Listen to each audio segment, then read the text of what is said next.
વાત ગુજરાતીમાં આજે આપણે એક એવા વ્યક્તિની વાત કરવાની છે કે જેણે માત્ર 12.5 વર્ષની ઉંમરે જ વતન છોડી દીધું અને શરૂ કર્યું સુરતમાં હીરા ઘસવાનું કામ. એક એવા વ્યક્તિ કે જેની આર્થિક પરિસ્થિતિ નબળી હતી છતાં હિંમત ન હાર્યા. તેનું પરિણામ આજે એ આવ્યું છે કે જે વ્યક્તિ 12.5 રૂપિયા લઈને ગયા હતા તે વ્યક્તિનું આજે ટર્નઓવર વાર્ષિક 12,500 કરોડનું છે. એ વ્યક્તિ કે જે આજે દરેક લોકો માટે પ્રેરણારૂપ બન્યા છે. આ વ્યક્તિ બીજા કોઈ નહીં પરંતુ પદ્મશ્રી સવજીભાઈ ધોળકિયા.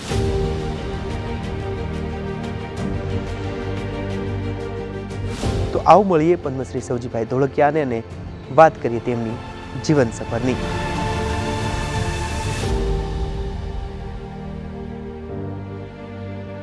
તો હાલ આપણી સાથે પદ્મશ્રી સવજીભાઈ ધોળકિયા આપણી સાથે જોડાયા છે. સવજી કાકા, વાત ગુજરાતીમાં સ્વાગત છે આપનું. Thank you. કાકા, એક નાનું ગામ અને આપણે ત્યાં એવું કહેવાતું હોય છે કે ભાઈ નાના માણસનું તો સપનાય નાના હોય.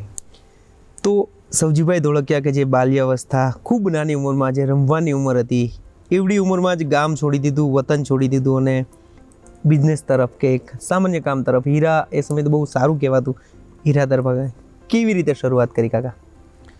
આમ તો કામ નાનું હતું, ગામ નાનું હતું, નામ નાનું હતું, પણ વિચારો ફાધરના બહુ મોટા હતા કે ગામડામાં રહેવું નથી. એટલે આમ તો અમારી પાસે કેપેસિટી ગામડામાં રહેવા જેવી હતી, હાવ ગરીબી નહોતી. અહીંની રીતે અમે સારા શ્રીમંત ગણાતા, ખિસ્સામાં કાંઈ નહોતું પણ તોય શ્રીમંત ગણાતા.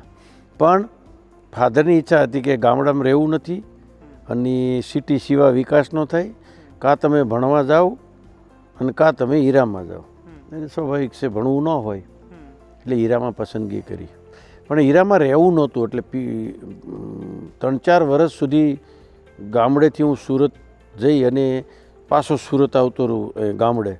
પણ મમ્મી પાસે મારી બા છે ધક્કો મારીને પાછા એમ કે લોકોના છોકરાઓ કેવું નામ છે, કેવું કામ છે, કેવા પૈસા કમાય છે, તમે કાંક કરો, તમે કાંક કરો. આ માની એક લાલચના કારણે, એક આશાના કારણે, એક ભલામણના કારણે, એક ઇમોશનલ બ્લેકમેલિંગ કરી કે તું ન્યા જ રહે, ન્યા જ કર ને મોટો માણા બન, સારો માણા બન, પૈસાવાળો બન.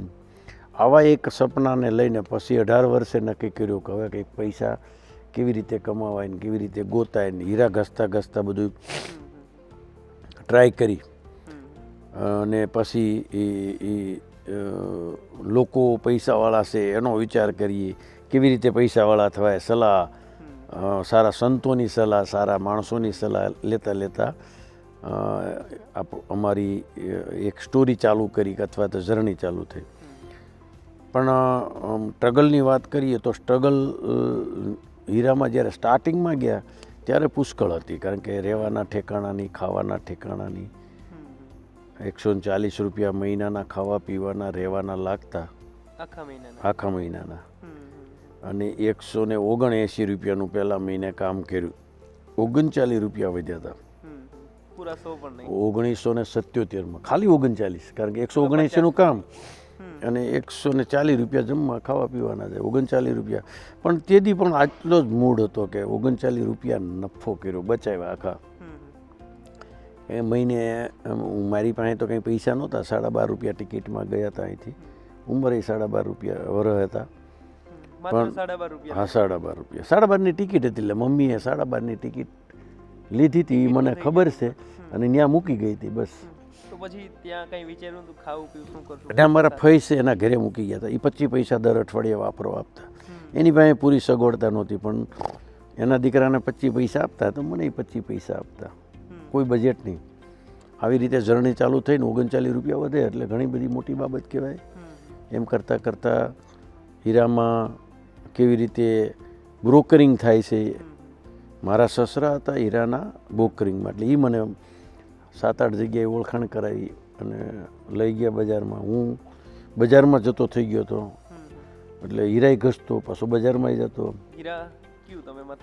હું આમ તો કારીગર પહેલનો, પણ જ્યારે મેં કારખાનું ચાલુ કર્યું ને એટલે મારી બધાની એક માનસિકતા હોય કે બધા કામ આવડવા જોઈએ. એટલે હું ઘાટ, મથાળા, તળિયા, પહેલ બધું જ શીખ્યો મારા જ કારખાને. હું ઓલરાઉન્ડર આમ થયો. અને કારખાનું ઘંટી ચાલુ કરી 1-2 ઘંટી, અને ભાઈ મારો આવ્યો, 2-3 કારીગર, હું બજારમાં જાઉં, પાછો અહીંયા આવું, હીરા. એ પણ બહુ મોટી સ્ટોરી છે. હીરા કેવી રીતે હું હીરા શીખ્યો, ઇન્ટરેસ્ટેડ છે. હું કદાચ આ ઇન્ટરવ્યૂમાં પહેલી વાર વાત કરું છું, યાદ નથી આવી, આજ આવી. 2 હીરા, 3 હીરા, 4 હીરા સુરતમાં ગટરો સાફ કરે ડૂબળા લોકો, એટલે ગરીબ લોકો. ટોયલેટની ગટરોમાં હીરા જતા રહ્યા હોય, બાથરૂમની ગટરમાં જતા રહ્યા હોય, પછી ગટર જ્યાંથી નીકળતી હોય ત્યાં એ લોકો ગટરમાં જોવે ને સાફ કરે, પાણીમાં, રેતીમાં, કપચીમાં, એમાંથી હીરો ગોતે. એ હીરા બજારમાં વેચે, 1000 રૂપિયા, 2000 રૂપિયા, 500 રૂપિયા. એ હીરા હું ખરીદતો ને એ પાછો બનાવતો, એ પાછો બજારમાં વેચતો. એમાંથી આઈડિયા આવવા મળ્યો કે રફ આને કહેવાય, બનાવવાની આને કહેવાય, આમાં પ્રોફિટ આમ થયો, આવો હતો તો આવો થયો. એમ કરીને હીરા શીખ્યો છે.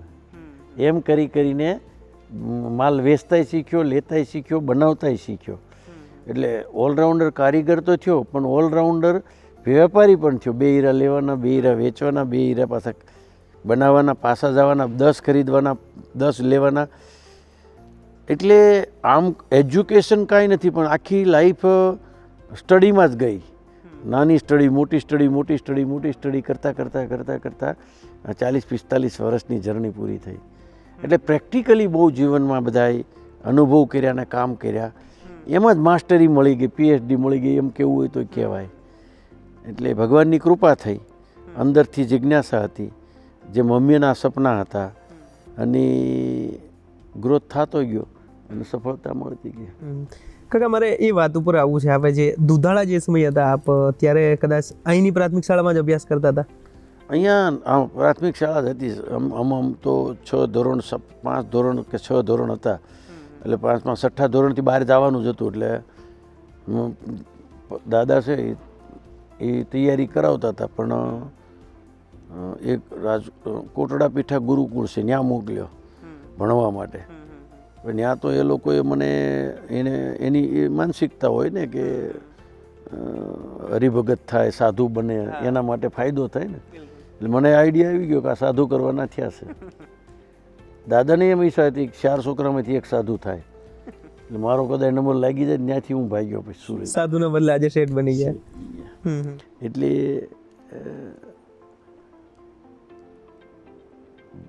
ભણવાની નહોતી ઈચ્છા, એટલે હીરામાં ગયા. અને ફાધરની ઈચ્છા હતી કે તમે ધંધો કરવા અથવા ભણવા, પણ બહાર જાઓ. તો પછી અહીંથી ગામથી ગયા ત્યાં હીરાનું ચાલુ કર્યું. કેટલા વર્ષ સુધી હીરામાં જ રહ્યા તમે? હીરામાં તો આમ તો 7-8 વર્ષ સુધી હીરા ઘસ્યા, હીરા લીધા, વેચ્યા. 2 ઘંટી કરી, 1 ઘંટી કરી, બંધ કરી, ચાલુ કરી. 84ની ચાલમાં પછી મેં 1 લાખ રૂપિયા વ્યાજે લીધા. હા, 1 લાખ રૂપિયા. અને આ કારખાનું ચાલુ કર્યું, પછી બંધ નથી કર્યું.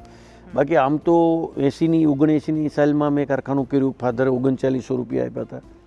એનું 1 ઘંટી કરી, 2 ઘંટી કરી, પાછા બંધ કરી. પાછું ત્યાં સુરતમાં 25,000નું ઘર બનાવી નાખ્યું. પાછા હીરા ઘસવા બેસી ગયા. 10,000 રૂપિયા ત્યારે બાકી મળતી, એડવાન્સ શેઠ આપતા. તુલસીભાઈ ઉપર બાકી લીધી અને એ 35,000નું ઘર બનાવ્યું. પછી મેં લગ્ન કર્યા. લગ્ન કરીને પછી પાછા લાખ રૂપિયા 84ની સાલમાં, 83માં લગ્ન થયા. 84ની સાલમાં પાછું કારખાનું ચાલુ કર્યું. અને ત્યાર પછી બંધ નથી કર્યું. 87ની સાલમાં મુંબઈ ઓફિસ ચાલુ કરી. એ મુંબઈનું ઇમ્પોર્ટ એક્સપોર્ટ આ તે બધું શીખ્યા. 91ની સાલમાં હું પછી પાર્ટનરોથી છૂટો પડ્યો અને ભાઈઓ બધા સાથે થયા. અને 91ની સાલમાં મારો ભાઈ નાનો ઘનશ્યામ છે ધંધામાં આવી ગયો અને હરિકૃષ્ણ નામની કંપની સ્થાપના કરી. અને ત્યારે પહેલા વર્ષનું 1 કરોડનું એક્સપોર્ટ કરેલું. પહેલા જ વર્ષ. કારણ કે મને અનુભવ તો હતો. 87માં ઇમ્પોર્ટ એક્સપોર્ટ નાનું અમે ભાગીદારો કરતા. પણ પછી થોડા પૈસા ને બધું બેલેન્સ થઈ ગઈ ને 91માં કંપની હરિકૃષ્ણ કરીને ચાલુ કરી. પહેલાં બાલકૃષ્ણ હતું. પછી પૂરજોશમાં 4 ભાઈ આવી ગયા. બીજા અમારા મિત્રો હતા 3, જે મારા જૂના મેનેજર હતા, એને ભાગીદાર બનાવ્યા. 7 જણા ભેગા થઈ અને પૂરજોશમાં ચાલુ કર્યું. પછી 91, 92, 93, 94, 95, 2000માં તો અમે ઘણું બધું મોટું કરી નાખ્યું હતું.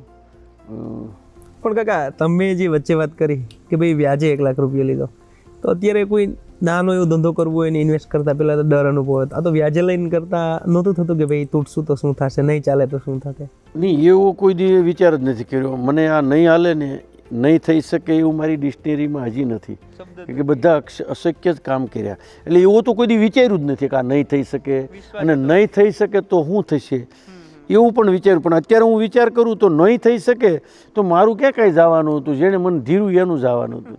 મને ક્યાં લોસ જ હતો? મારે બધો લોસ જ હતો. જીગર તો મને જેણે ધિરાણ કર્યું, જેણે મને રિસ્ક લીધું, મને સપોર્ટ આપ્યો એ લોકોનો. એટલે મારી લાઈફમાં આમ ગણો તો ડર છે ને, હું કાયમિક માટે કહું છું, મેં અનુભવ્યું એ કહું છું, મારી વાતમાં કહું છું. કારણ કે આજકાલ હું બધાય મોટિવેટર તરીકે જાઉં છું. બે વાત જ કરું છું અનુભવની, કે કોણ નથી સક્સેસ થતા. એક તો જાણે ડર છે એને કે આ થશે કે નહીં થશે, તો નિર્ણય જ ન લે, વ્યાજ જ પૈસા ન લે. બીજું આળસુ માણસો, એને કાંઈ કરવું જ નહીં, રાતને દી મહેનત કરવી છે, રિઝલ્ટ શું કામ ન આવે. અને ડર જેવી જાત જ નથી. ડર હશે તો ડર અને આળસ આ બે માણસને સફળ નથી થવા દેતા. જે મારા જીવનમાં બેમાંથી એ કોઈ વસ્તુ નથી. અત્યારે તો હું બહુ ડરપોક છું. અત્યારે તો ઘણું બધું ડરું છું. સામાજિક ક્રેડિટ થઈ ગઈ, પરિવાર મોટો થઈ ગયો, એક નામ થઈ ગયું, એક સમજણ પણ આવી ગઈ. તો આજે તો મારી જીગર જે હતી ને એની 25% જ છે. 75% તો હું અત્યારે ડાઉન થઈ ગયો છું.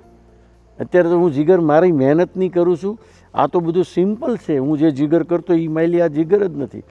અત્યારે તો હું આજે કામ સરોવરના કરું છું, એ તો મારી કેપેસિટીના કરું છું, જીગર નથી કરતો. જીગર તો મારે હું સરદાર સરોવર બનાવું તો મેં જીગર કરી કહેવાય. આ તો મારી કક્ષાના કામ કરું છું. ત્યારે મેં જે કર્યા એ તો બધા સરદાર સરોવર મહિલા કામ કર્યા છે. એટલે જીગર જ કરી છે અને ડર હતો જ નહીં. પણ કાકા ત્યારે એક તમે કીધું કે ભાઈ પહેલા મહિનામાં 39-49 રૂપિયા વધ્યા, તો આજનું કદાચ મને ખ્યાલ છે તો 1250 કરોડ જેટલું ટર્નઓવર છે. 12,500 કરોડ જેટલું ટર્નઓવર છે. તો ત્યારના એ 40 રૂપિયા કે 50 રૂપિયા અને આજના 12,500 કરોડ રૂપિયા, કેટલું ડિફરન્સ છે? તમે કઈ નજરે જોવો છો બે? ત્યારની રીતે તો એ 12,500 ને 3900 રૂપિયા મારા ફાધરે આપ્યા હતા, અને મેં કારખાનું ચાલુ કર્યું હતું તો કદાચ 3900 રૂપિયા સડી જાય. અને 39 રૂપિયા મહિનાના વધ્યા હતા. ત્યારે તો હું બાળ મજૂર હતો આખો. 14 વર્ષની ઉંમર, 13 વર્ષની ઉંમરે 39 રૂપિયા, જે 25 પૈસા વાપરવાનું બજેટ, 39 એટલે કેટલી મોટી મૂડી કહેવાય. એટલે મારા માટે તો હર દિવસ 12,500 જેવો ગયો છે. 39 રૂપિયાથી લઈ 3900 રૂપિયાથી કારખાનું ફાધર આપ્યું, ચાલુ કર્યું, અને 1 કરોડનું એક્સપોર્ટ કર્યું, કે આજે 12.5 કરોડનું એક્સપોર્ટ 1000 કરોડનું છે. તો પણ મારા માટે બધા દિવસો રોજ દિવાળી જેવા છે.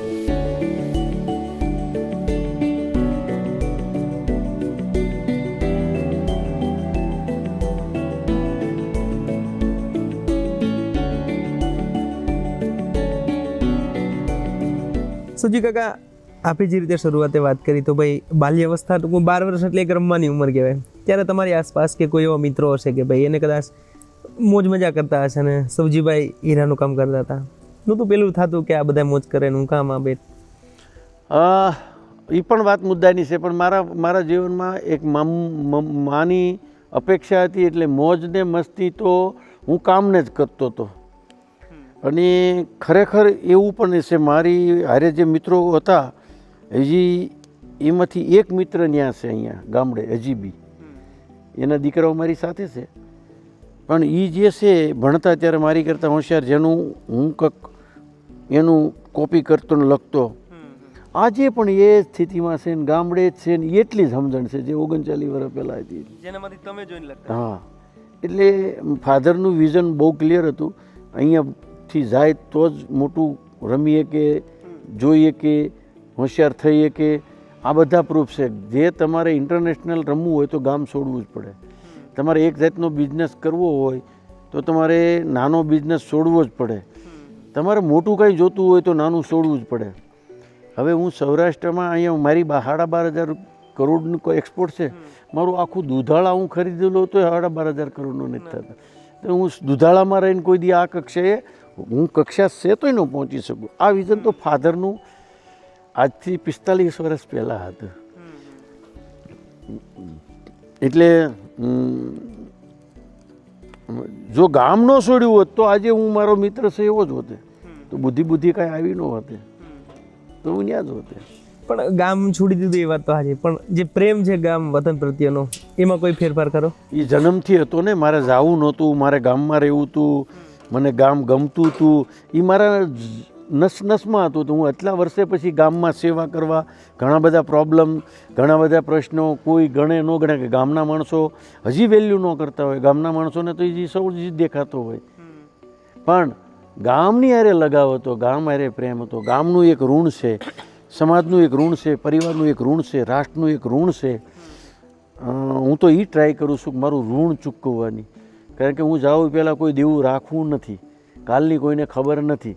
એટલે હું કામ પણ કરતો જાઉં, સેવા પણ કરતો જાઉં, દાન પણ કરતો જાઉં, મહેનત પણ કરતો જાઉં, મજા પણ કરતો જાઉં. આ મારો સ્વભાવ, આ મારું માન્યતા છે. એટલે આ ઋણ ચૂકવવાની વાત છે અને મને લગાવ હતો. એટલે તું અહીંયા ઘણા બધા પ્રોબ્લેમના અંતે પણ હું હજી ગામડામાં અને ગામના લોકોને હજી સહન કરું છું. સુજીભાઈને એ બધા જૂના દિવસો યાદ છે ભાઈ, કે ગામમાં આપણે ત્યાં કહેવાય કે ભાઈ પેલું મંડળ આવે તે જોવા જતા હોય, કે છોકરા 5 વાગે છૂટે તો રખડવા જતા હોય, કે એ ટુ ઝેડ યાદ છે. આજ નદીમાં તે દિવસે હું નાહવા જતો હતો, આજે જે છોકરાઓ નાહવા આવે છે, મને એટલે તો યાદ છે કે આ નદી વહેતી હતી અને મને તરતા ત્યારથી ને આવડે છે. પછી ગામમાં રમવા જતા અને એ બધા દિવસો એ જેટ જ આંખ બંધ કરીએ તો આજે પણ ક્લિયર, કારણ કે મારું ગામ એનું છે, શેરી એની છે, હજી ત્યાં મારા જૂના લોકો એના છે. ગામનો વિકાસ આજે તેથી 1250 1000 કે 1200ની વસ્તી હતી, આજે 1200ની વસ્તી છે. 45 વર્ષમાં 1200 નવા પેદા થયા, બધા ગામ નવા સુરત ગયા, એટલે આમ 2500ની વસ્તી. ગામ એની સ્થિતિમાં છે, ગામમાં કોઈ ફરક નથી. એ બધા લોકોને હજી મળો છો, બધા જૂના સંબંધી હોય, મિત્રો? સબજીભાઈ માટે એ બધા જેમ હતા એ લોકો માટે હા, એક એના માટે હું એનો ઈસુ ને એ મારા માટે એને, કારણ કે એ લોકો તો મને હજી એ જ સમજતા હોય, એને હજી અડધાને તો ખબર જ નથી કે મારું ક્યાં લેવલ છે. એ જો કે મારે કાંઈ જરૂર નથી કે એ મને ઓળખી શકે. તો ગામમાં જાઓ ને કોઈ બાપા કે મોટી ઉંમરના હોય, કદાચ તુકારે બોલાવે, કંઈ બોલે તો ખોટું ન લાગે? બધા જ હજી હમણાં હું અહીંયા કામ કરતો, એટલે સવારના પોરમાં મને વોકિંગ કરવાની બધી કામમાં વિઝિટ કરીને પછી હું નાવ. તો હું હાફ પેન્ટ પહેરીને રખડતો તો, ઉનાળાનો સમય હતો. તો એક ભરવાડના બેન હતા, એ મને ઓળખે, એટલે એ ત્યાંથી નીકળ્યા. એ મને કે સૌજીભાઈ, ભગવાને એટલા બધા પૈસા આપ્યા છે તો કપડાં તો સારા પહેરો, એને એમ કે આ સડી પહેરીને રખડે છે. એટલે એને તો બિચારાને એ જ હોય ને, એને એ તો પણ ગામ એ જ ગામ છે, એની જેવી મજા સિટીમાં થોડી હોય. આપણે દેશને સદ્ધર કરવો છે કે આપણે ગામને સદ્ધર કરવા છે, તો પણ આપણે આ ગામને, ગામનો પૈસો ગામમાં, ગામનું પાણી ગામમાં, ગામની બુદ્ધિ ગામમાં, તો જ આપણા દેશનો વિકાસ થશે. પછી તમે બધું પાણીની વાત હોય, બુદ્ધિ, લગભગ બધું કરી ચૂક્યા છો તમે. શું જો હવે આપણે એ વાત ઉપર આવવું છે કે ભાઈ હીરા ઘસતા હોય એટલે આપણે ત્યાં એવું કહેવાતું ભાઈ રત્ન કલાકાર પણ કોઈ ના કહેતું, હીરા ઘસવું છે એમ કે. પણ મેં એવું સાંભળ્યું છે કે ભાઈ સૌજીભાઈએ પોતાની કંપનીમાં કામ કરતા લગભગ હીરાની નહીં, મેં હીરા ઘસ્યા છે, હીરાનું કામ કરેલું છે. આ કારીગરો જે કામ અત્યારે જે અમારા કરે છે, હું વિચારી શકું છું અને મેં જોયું છે, આપણી કક્ષા નથી એવું કામ કરે છે. આ એન્જિનિયર ના કરી શકે, આર્ટિસ્ટ ન કરી શકે, એ પ્લાનિંગ કરે છે એન્જિનિયર તરીકે અને એ ડિઝાઇન કરે છે આર્ટિસ્ટ તરીકે. આ કોઈની તાકાતની વાત નથી. ગમે એટલા ભણેલા હોય, 1 વર્ષની પ્રેક્ટિસ સિવાય XXX hero, heart and arrow hero ના બનાવી શકે. એ અમારા આર્ટિસ્ટને એન્જિનિયર બનાવે. આની ડિગ્રી નથી, એટલે અમે ઘરની ડિગ્રી આપી છે, આર્ટિસ્ટ અને એન્જિનિયર. અને એ કક્ષાનો ટેક્સ પણ ભરે છે, એ કક્ષાનું કમાઈ પણ છે, એ કક્ષાનું અમે આપીએ છીએ, પણ એ કક્ષાની વેલ્યુ એડ કરે છે. આની ક્વોલિટીની તો હજી કોઈ એને ઓળખી નથી શક્યા. રત્ન કલાકારનું નામ પાંડુરંગ શાસ્ત્રીએ આપ્યું હતું હીરા ઘસુમાંથી, અને પછી રત્ન કલાકાર એ મને ઓછું લાગ્યું, પણ આર્ટિસ્ટને એન્જિનિયર ન કરી શકે એ કામ કરે છે. એટલે એને આર્ટિસ્ટ તરીકે અમે સંબોધન કરીએ છીએ ને એન્જિનિયર તરીકે કરીએ છીએ. હજી હું કહું છું કે આ એક સુંદર સ્ત્રીના ગળામાં હીરો જાય છે, એક માં, એક દીકરી, એક પૈસાવાળા, એક હિરોઈન, એક ભગવાનના શૃંગાર બને છે. એ આર્ટિસ્ટ તરીકેનું ને એન્જિનિયર તરીકેનું કામ અમારા આર્ટિસ્ટ કરે છે. આની વેલ્યુ તો હજી ઘણી બધી વધારે હોવી જોઈએ. એ કોઈની બસની વાત નથી. IPS હોય કે IS હોય, હીરાના 1 વર્ષની પ્રેક્ટિસ સિવાય હીરો ના બનાવી શકે. તમે એવો કે મેં હીરા ઘસ્યા છે, હું આ ખબર આને એટલે મને આની હારે લગાવ છે કે આની જે કારીગરાઈ છે, અને લાખ રૂપિયા વેતન હોય કે 2 લાખ રૂપિયા વેતન ઓછું જ છે. આપણે પાછી હીરાની વાત નીકળી તો મેં એવું સાંભળ્યું છે કે ભાઈ પેલું હીરો કંઈ ઉડી જાય તો ઝાડુ મારવું પડે કે એવું બધું કરેલું તમે? અરે ભાઈ 3 કલાક 4 કલાક હીરા ગોતેલા, આખો દિવસ હીરા ગોતેની ત્યાં લગી કામ. એ બધા જ કોઈ કામ એવા બાકી નથી કે જે સ્ટાર્ટિંગથી નથી કર્યા. આજે યાદ છે કમ્પ્લીટલી કેવી રીતે હીરા રજાને દી હું હીરા ગોતતો કે મળ્યા જ ન હોય એ લોકોના ગોતે તો શેઠ વળતે દિવસે આપણે એક હીરો એક નંગ ઉપર પૈસા હતા એટલે એક હીરાના પૈસા જમા કરી દેવા મફત, તો આખો દીમાં એક ગોતી દેતા હીરો રજાને દી પણ, તો એનો ખર્ચો નીકળતો. આ બધું કામ કરેલું છે રજાના દિવસે પણ. શિવજીભાઈ, શરૂઆતની તો તમે જે રીતે વાત કરી ખૂબ સંઘર્ષ હતો, ખૂબ સ્ટ્રગલ હતો, પરંતુ આજે કેટલા દેશ સુધી આપનો હીરો પહોંચે છે અને કેટલા દેશમાં આપની ઓફિસ છે? હીરા તો અમે 85-90 દેશમાં સપ્લાય કરી છે. 6 થી 7 જગ્યાએ અમારી ઓફિસો છે જ્યાં માર્કેટિંગ થાય છે, પણ બધું ટોટલ માર્કેટિંગ ઇન્ડિયાથી થાય છે. ત્યાં બધી અમારી માર્કેટિંગ ઓફિસો છે. On the spot delivery, service, marketing, contact, એટલે બધા દેશમાં એ રીતે વહીવટ થાય છે. પણ આખું કારભાર અમારો મુંબઈ ઓફિસથી થાય છે. આપણે ત્યાં કાકા એવું કહેવાતું હોય છે કે ભાઈ પરિવારના સાથ વિના કંઈ શક્ય નથી હોતું. આટલી મોટી સફરને આપણે જે રીતે વાત કરી, આજે પણ બધા ભાઈઓ સાથે છે, કદાચ ક્યાંક જ આવા દાખલા જોવા મળતા હોય છે. કેટલો આમાં પરિવારનો સપોર્ટ? આમાં એવું છે, તમારે પરિવાર ન હોય તો બનાવવો પડે, પણ પરિવાર એટલે કે પાર્ટનર ભાઈ છે એને તમે પાર્ટનર બનાવો કે પાર્ટનરને તમે ભાઈ બનાવો, એની સિવાય પોસિબલ નથી. યુનિટી સિવાય પોસિબલ નથી. એકલા હાથે કામ થાય નહીં. આમાં બહુ બધા જણાનો સપોર્ટ હોય. એમાં મારે વિશેષ એટલે માટે અમારે 4 ભાઈઓ, 3 મારા મિત્રો હતા કે ભત્રીજા હતા, 2 અને 1 મિત્ર હતા. બધા ભાગીદાર છે, એના છોકરાઓ હારે છે. એટલે અત્યારે તમારી પાસે 11 જણની ટીમ કામ કરે છે. અમે 4 તો રિટાયર્ડ જેવા છીએ અને બાકીના 11 જણા હીરામાં કામ કરે છે. આ મોટી ટીમ છે, તો એ 12,500 કરોડનું એક્સપોર્ટ થાય છે. એટલે યુનિટી જોઈએ, પારિવારિક ભાવના જોઈએ, એકબીજાનો સહકાર જોઈએ, એક કે અને બધા કામ કરે, આવું બધું થાય ત્યારે સામાજિક, આર્થિક અને માનસિક વિકાસ કરી શકીએ. હવે આપણે મુખ્ય વાત ઉપર આવીએ. કાકા, અત્યાર સુધી મેં કે કોઈ પણ લોકોએ સાંભળ્યું હશે કે ભાઈ દિવાળી હોય કે વર્ષે એકાદી વાર કે બોનસ કે કંઈ આપતા હોય તો કદાચ પગાર આપે, પણ વિશ્વના કોઈ એવા વ્યક્તિ છે કે ભાઈ પોતાના કર્મચારીને ફ્લેટ માટે સહકાર આપતા હોય કે કાર ગિફ્ટ આપતા હોય કે કોઈ સોનાના આભૂષણો આપતા હોય કે કેવી રીતે? એ એક મોટિવેશનલ સિસ્ટમ છે, સ્કીમ છે. એટલે કારીગરો કેવી રીતે અમારા આર્ટિસ્ટને, એન્જિનિયર રોજે રોજ વિકાસ કરી શકે, વેલ્યુ રોજ એડ કરી શકે, નવું ક્રિએટિવિટી કરી શકે, બીજાને શીખવી શકે, બીજાને મદદ કરી શકે, નવા એમ્પ્લોય લાવી શકે, પોતાના પરિવારને ડેવલપ કરી શકે, મિત્ર મંડળને ડેવલપ કરી શકે. એ બધાના પોઈન્ટો ઉપરથી અમે એને પૈસા એક્સ્ટ્રા આપતા હોઈએ. અમને ખબર છે અમારા એમ્પ્લોયે મને 12,500 રૂપિયામાં મારો 500 કરોડનો નફો છે, તો કયા એમ્પ્લોયે કેટલો મને નફો કરાવ્યો, કયા એમ્પ્લોયનો મોટો હિસ્સો છે, એવો અમારી પાસે પ્રોગ્રામ છે. એટલે જેણે મને ખબર છે પ્રોફિટ કરાવ્યો એને આ ઇન્સેન્ટિવ 10% એક્સ્ટ્રા આપીએ છીએ અને એમાંથી કાર લે છે. અમારા પૈસા નથી, એની પાસેથી જે સ્કિલ છે એ અમે કઢાવીને એના જ એનું રિટર્ન આપીએ છીએ. એટલે એ તો આમ સિમ્પલ છે. બધાને એવું લાગે કે કાર આપે, પૈસા આપે, જ્વેલરી આપે, મકાન આપે, એ મકાન લેવા માટે પૈસા હોય, કાર લેવા માટે. પણ આ એક સ્કીમ છે. આ કોઈ ડોનેશન નથી ને કોઈ દયા નથી, એના હકના પૈસા છે. હું પહેલેથી કહેતો આવ્યો છું. એનાથી એનો વિકાસ બહુ થયો, કંપનીનો પણ વિકાસ થયો. આમાંથી પ્રેરણા તો એ લેવાની છે કે દીધે કોઈ દી કે આપણું જતું નથી, અમુકો આપણને રિટર્ન વધારે મળે છે, જેનો અમારી પાસે પ્રૂફ દાખલો છે. નો ડાઉટ વિશ્વમાં કોઈ નથી કહેતો, પણ પહેલો નિર્ણય લીધો ત્યારે મેં રિસ્ક લીધું હતું કે મને આઈડિયા હતો કે XYZ હું કરીશ તો XYZ મને મળશે. એ મારી બધી સપના ને કલ્પના બધી સાકાર થઈ અને અમે પહેલો નિર્ણય લીધો. પછી જ્યારે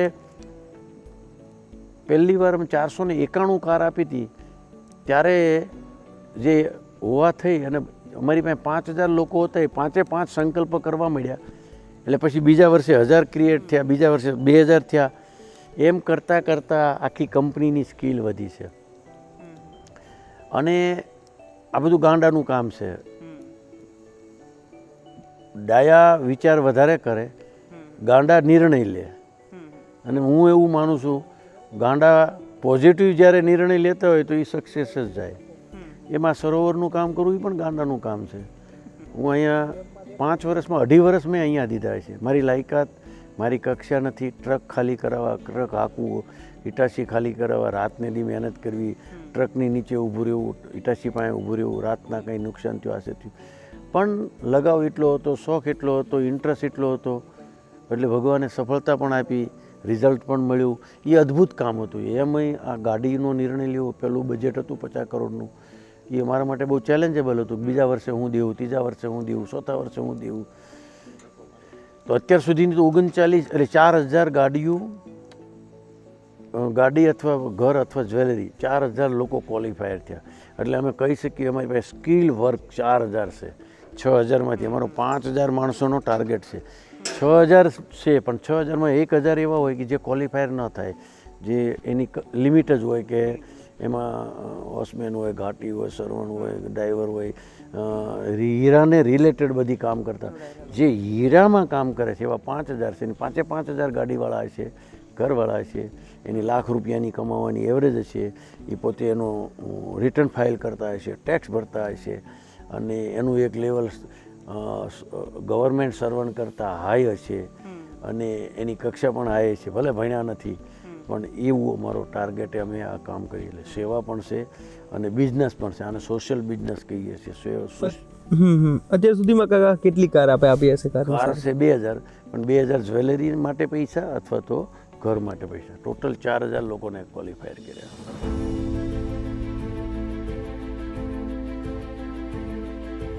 કાકા મેં એવું સાંભળ્યું છે કે ભાઈ સૌજીભાઈ માટે પોતાના કર્મચારીઓ છે એ દીકરા જેવા છે.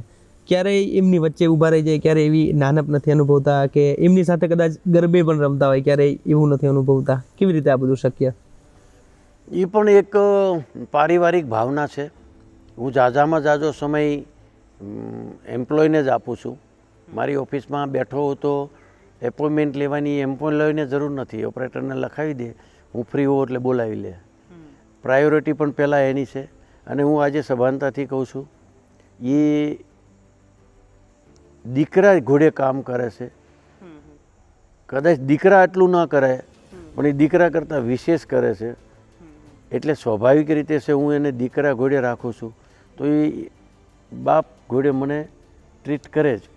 બીજી વાત કરવી હોય તો અમે એને સાથે રમીએ, સાથે જમીએ અને સાથે ફરીએ પણ. અમારી દર વર્ષે ટૂર પણ હોય તો હું સાથે ફરવામાં પણ હોઉં, રોજે સ્પોટ હોય તો હું રમવામાં પણ હોઉં. હું એમ્પ્લોય સાથે 30 વર્ષથી વોલીબોલ રમું છું, અને બપોરના બધા જ સાથે જમીએ, એમ્પ્લોયની સાથે જ જમવાનું. આનાથી પારિવારિક ભાવના થાય છે. આનાથી એક માણસ આખી મેન્ટાલિટી ચેન્જ થાય છે. એમ્પ્લોય અને બોસ વચ્ચેનો ગેપ 0 છે અમારે ત્યાં. એટલે હું એની વચ્ચે રમી શકું, મને એમાં કોઈ સંકોચય નથી.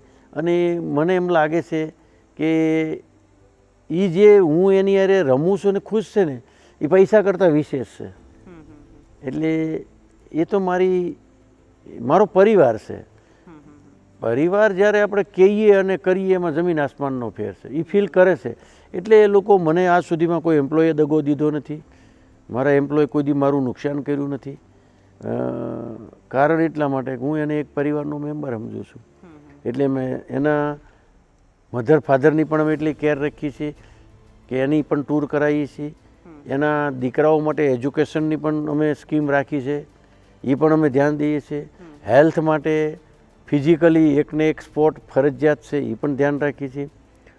એમ 2 વ્હીલર લઈને આવે તો હેલ્મેટ ફરજિયાત, એ પણ ધ્યાન રાખીએ છીએ. બીમારી આવી હોય તો લાખ રૂપિયા, કોઈ પણ 2 પતિ પત્ની કે બાળકોના લાખ રૂપિયા મેડિકલ પણ કંપની આપે છે. ડેથ મરી ગયા હોય તો ડેથ ઇન્સ્યોરન્સ પણ અમે આપીએ છીએ. એટલે આ બધી તો એક પારિવારિક છે. એ પરિવાર જેટલું ધ્યાન રાખે છે. હવે આટલા જણા કંપનીના જ્યારે શુભેચ્છક હોય, 6000 એમ્પ્લોયને 12000 આંખ કામ કરતી હોય અને 12000 હાથ કામ કરતા હોય, આપણે હોઈ જવાનું, એ કામ કરે છે. આ એક બિઝનેસની રીત છે, કોઈ સેવાય નથી. અને કોઈ આ એક થિયરી છે કે કર ભલા તો હોગા ભલા, એની જેવી આ બાબત છે. આ બિઝનેસની પ્યોર ડિઝાઇન છે. આ ડિઝાઇન હું મારા દીકરાઓને કહું છું, આ ડિઝાઇનને તમે ફોલો કરશો તમારે કાંઈ નહીં કરવું પડે, તમારા એમ્પ્લોય બધું કરતા હશે અને અમારે ત્યાં કરે છે. આપણે દીકરાની વાત કરી તો મેં એવું ક્યાંય વાંચ્યું હતું કે એવું સાંભળ્યું હતું કે ભાઈ આપ આર્થિક રીતે તો ખૂબ મજબૂત છો, છતાં પણ આપની પેઢીને આપના સંતાનોને રૂપિયાનું મહત્વ સમજાય એને લઈને કોઈક આપના દીકરાને એ લોકો છોકરાઓનું એક પૈસા જેવું પ્રોબ્લેમ જેવું તેને જોયું નથી. સ્ટાર્ટિંગથી જ અમારે વિકાસમાં એ લોકો પેદા થયા, એને તો પ્રોબ્લેમ જેવું કાંઈ છે. પૈસાની વેલ્યુ સ્વાભાવિક છે, નથી એવું ન કહી શકી પણ ઓછી હોય. અમારી પાસે જે વેલ્યુ હોય આજે હું ગણીને આજે રૂપિયા વાપરું, બિલ પહેલાં જોઉં, કોસ્ટ પહેલાં પૂછું, પ્રાઇસ પહેલાં પૂછું, પછી ખરીદી કરું, એને જે ટેવ ન હોય. એટલે એને એક પૈસાનો પરિચય કરાવવા માટે, એક પોતાને અહમ નિકાલવા માટે અને આજે જે છે એનો સંતોષ મળે એવા કારણથી એને વગર પૈસે, વગર પરિચય અને વગર મોબાઈલે 1 મહિનો નોકરી કરવા જવાનું અંજાન સિટીમાં અને 4 નોકરી કરીને આવવાનું, અઠવાડિયે નોકરી ચેન્જ કરી નાખવાની, પોતાને જે પૈસે કમાય એમાં જ રહેવાનું, ખાવાનું, પીવાનું, સૂવાનું અને પૈસા બચાવીને લાવ એટલે તને ખ્યાલ આવે કે પૈસા કેટલા મહત્ત્વના છે. 1 જ મહિનાની આ અમારી વનવાસ છે, અગ્નિ પરીક્ષા છે, એટલે આખા જિંદગીના પ્રશ્ન સોલ્વ થઈ જાય છે અને બધા જ યુનિવર્સિટીમાં શીખવા ન મળે એ અને આ શીખવા મળે છે. એટલે એક ટ્રેનિંગ આ બેઝ છે જે કેમ્બ્રિજમાં કે હાર્વર્ડમાં આ નહીં મળે. એ છોકરા ફીલ કરે છે ને આજે એ સ્ટેટમેન્ટ આપે છે કે આખું જિંદગીનું લેસન અમને 1 મહિના મળ્યું. કાકા આપ તો અત્યારે દરેક લોકો માટે પ્રેરણારૂપ છો, પરંતુ તમારા માટે કોઈ એવી વ્યક્તિ જે તમારા માટે પ્રેરણારૂપ હોય? મારા માટે તો મારા 2 કાકા પ્રેરણારૂપ હતા, પણ હું કાયમી એને જ ફોલો કર્યા છે, કારણ કે એ લોકોને યારે હું મેક્સિમમ મળ્યો. મારું જનરેશન સેકન્ડ, પણ આગળના જનરેશન હારે હું રહેતો એટલે મને એના વિચારો, એના વર્તન, એનો વ્યવહાર, એના સંબંધો, એની દોસ્તી, એની થિયરી, આ બધું શામ દામ દંડ અને બધું શીખવા મળ્યું. એટલે એ મારા પ્રેરણા સ્ત્રોત તો મારા 2 કાકા જ છે, ગોવિંદ કાકા અને મંજી કાકા. આજે ભલે હું અહીંયા પહોંચ્યો છું તો પ્રેરણા સ્ત્રોત તો એ જ રહ્યા છે. અને આજે તો મને મારું કામ જ પ્રેરણા આપે છે કે હું તો હજી કાંઈક કરી શકીશ, હજી કાંઈક કરી શકીશ, કારણ કે કામમાં સફળતા મળતી જ જાય છે. ભગવાનની કંઈક કૃપા હશે, મારી પાસે કરાવતા હશે. એટલે જેટલા નિર્ણય લીધા એ બધા ખોટા હતા, પણ ભગવાનની દયાથી બધા સાચા થઈ ગયા. એટલે મારા નિર્ણય પણ મને મોટિવેશન આપે છે. ઘણા બધા પ્રોબ્લેમ, ઘણા બધા વિરોધની વચ્ચે હું નિર્ણય લઉં છું અને ભગવાન મારી સાથે છે અને મને સક્સેસ કરે છે. એટલે નિર્ણય ઉપર હું મોટિવેશન થાઉં છું અને મને સક્સેસતા મળે છે. એટલે હું એવું મારી જાતને માનું છું કે રાઈટ ઈ જ છે, હવે અટકવાની જરૂર નથી. અને આમ બી વિચાર કરો તો મેં મારા માટે કોઈ નિર્ણય લીધા નથી, કાં તો એમ્પ્લોય માટે હોય, કાં પરિવાર માટે હોય, કાં કંપની માટે હોય, કાં એન્વાયરમેન્ટ માટે હોય, કે રાષ્ટ્ર માટે હોય, કે સમાજ માટેના નિર્ણય હોય છે. મારા નિર્ણય કોઈ નિર્ણય જ નથી, મારી કોઈ પસંદગી જ નથી. પસંદગી એ જ કે હું બીજા માટે શું કરી શકું. એટલે એ પણ મને કદાચ પ્રેરણા આપતી છે મારી બાય બર્થ આ જે વિચારધારા છે. કાકા અસફળતાની વાત કરી તો અત્યારની જે જનરેશન છે, અત્યારના લોકો છે એને રાતોરાત ટૂંકમાં કરોડોપતિ બની જવું છે અને જે નિષ્ફળતા છે એમાં પણ નથી પહેલાં કરી શકતા અને સફળતા પચાવી નથી શકતા. એવા લોકોને શું કહેશો તમે? નિષ્ફળતા થાય ત્યારે એક જ વિચાર કરવાનો કે આ પણ મારી પરીક્ષા છે અને દુનિયામાં શોર્ટકટ ક્યાંય નથી. શોર્ટકટ મારશે એ કોઈ દી સુખી પણ નહીં થાય ને એમ સફળ પણ નહીં થવાય. શોર્ટકટ ક્યારેય નહીં માળવો, પ્રયાસ પૂરેપૂરો કરવાનો પણ ભગવાન ઉપર છોડી દેવાનો. એટલે શોર્ટકટમાં આજ નહીં મળે. આમ હું અહીંયા પહોંચ્યો છું તો 45 વર્ષની જર્ની અને મહેનતથી પહોંચ્યો છું. તમારે જો ભણેલા હશો તો 5 જ વર્ષની પ્રતીક્ષા કરવાની છે, જાજી નથી. કાલને કાલ કોઈ બિલિયનર નહીં બની જાઓ. નો ડાઉટ ભણેલા છોકરાઓ આજે 5 વર્ષમાં બિલિયનર બની શકે છે, 10 વર્ષમાં બની શકે છે, પણ 5-10 વર્ષની તો પ્રતીક્ષા કરવી જ પડે. ધીરજ નહીં હોય એ કોઈ સફળ નહીં થાય, જે છે એ પણ ગુમાવશે. ધીરજ મોટું શસ્ત્ર છે. સારું થયું તો પણ ધીરજ ને મોડું થયું તો પણ ધીરજ. ભૂલ થઈ તો શાંતિથી વિચારીને નિર્ણયને ચેન્જ કરવાનો. સફળ થયા તો હજી ઓર સફળ કેમ થાય એનો વિચાર કરવાનો. નિષ્ફળ થયા તો હવે કેમ ન જઈએ નિષ્ફળ એ વિચાર કરવાનો. એટલે ધીરજ સિવાય કોઈ શોર્ટકટ નથી. એટલે ક્યારેય ઉતાવળ નહીં કરવી. તો હતા સૌજી કાકા જેમનું કહેવું છે કે નિષ્ફળતામાં ક્યારેય પાછી પાની ન કરવી અને સફળતા આવે તો પણ એ જ રહેવું જે આપણે સામાન્ય દિવસોમાં હોય અને કોઈ પણ પરિસ્થિતિ હોય પરંતુ તેને સાથ મિલાવીને રહેવું તેવું સૌજીભાઈ ધોળકિયા કહી રહ્યા છે.